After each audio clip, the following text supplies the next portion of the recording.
She slapped me in front of 130 guests. The sound cracked louder than the music, sharper than the clinking of glasses. My cheek burned, but my voice stayed calm. I didn't argue, I didn't beg, I just turned and walked out of the hall. As the doors closed behind me, I pulled out my phone and made a single call. 30 minutes later, when the man walked through those same doors, every face in that room turned pale. My new daughter-in-law dropped her glass. My son's shoulders slumped. And then came the tears. But let me take you back. I raised my son alone. His father died when he was young, leaving me with nothing but debts and a boy who looked at me like I was his entire world. I worked 3 jobs. I sacrificed sleep, comfort, and years of my own life to buy us a home, a small apartment that became our fortress. Every scratch on its walls, every chair, every book, I had paid for with my sweat. That place wasn't just brick and plaster. It was proof that we had survived.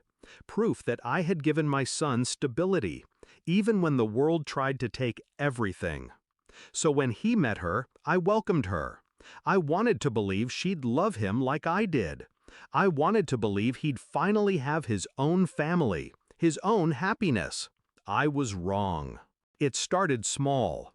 Her comments, sharp as glass, always disguised as jokes.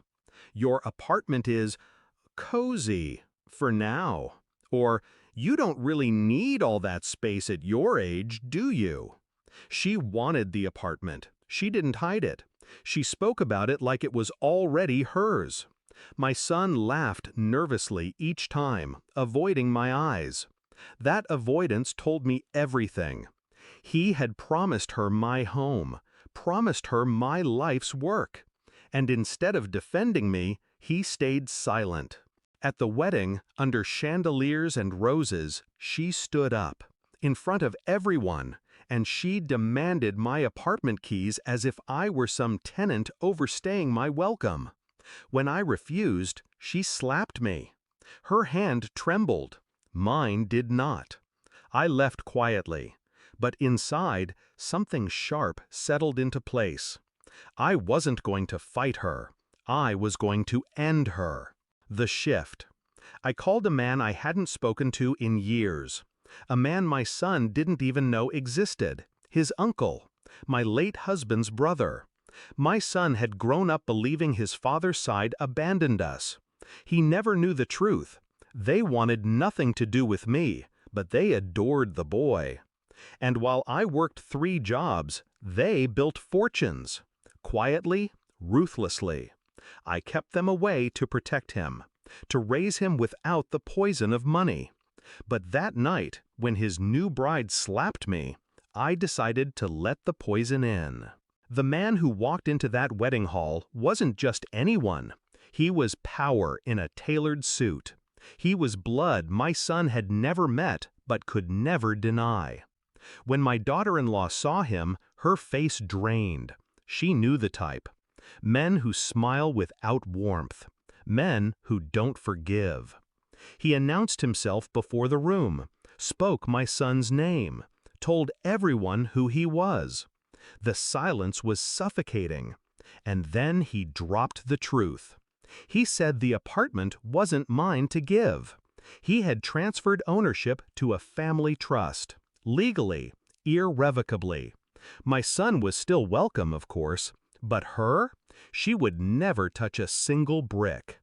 She crumbled in front of the guests. My son looked at me, betrayed, not by her, but by me. Because he realized in that moment that I had outplayed them both. She screamed. He cried. And I stood there, calm as stone, watching the empire I'd built shift beneath their feet. They thought they were clever. They thought age had made me weak, desperate, easy to corner.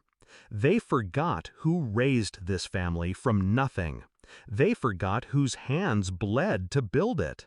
And they learned, in front of 130 witnesses, that you do not slap the hand that raised you and expect to hold its keys. I didn't stay for the cake. I didn't stay for the dancing.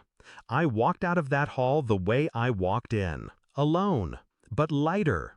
Later, people asked why I humiliated my own son on his wedding day. I tell them this: I didn't humiliate him.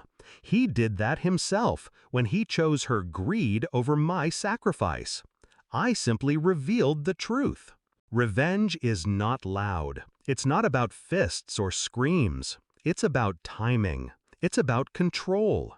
It's about walking away with your head high while they drown in the mess they created. That night, I didn't just keep my apartment. I kept my dignity. And they kept their tears.